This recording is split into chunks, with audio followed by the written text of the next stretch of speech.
As we follow this story unfolding in Watertown, Massachusetts, and as we've been reporting, the suspects, both boys, brothers, spent some time in a part of Russia known as Dagestan. It borders Chechnya.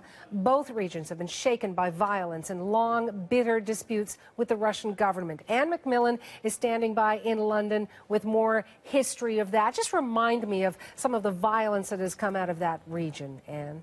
I will in just a sec, Suhanna, but first I want to tell you the BBC has been in touch with the suspect's father who lives in Dagestan. He says he's originally from Chechnya, but the family moved to Kyrgyzstan in Central Asia before moving to Dagestan.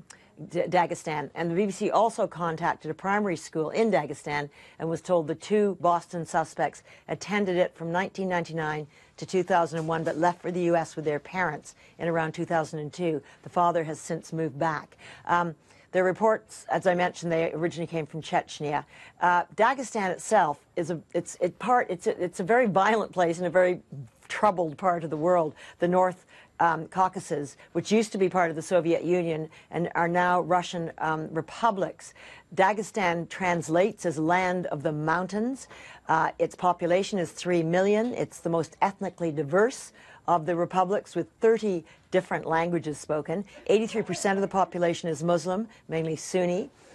You mentioned its neighbor to the northwest is Chechnya, which became synonymous with violence in the 1990s when separatists waged war on Russia. In 2002, Chechnyan rebels attacked a theater in Moscow.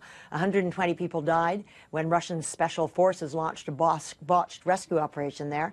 2 years later came that terrible siege at a school in Beslan, Ossetia, that lasted 3 days and left more than 300 dead. The U.S. State Department says that supporters of Al-Qaeda financed Chechnyan rebels and that rebels from Chechnya fought alongside the Taliban in Afghanistan. Now, Chechnya at this point is quite, well, reasonably calm, but the violence has spread over the border to Dagestan, and there are regular kidnappings and political assassinations, Suhanna. Thank you so much for that, Anne. That's Anne You're MacMillan welcome. in London.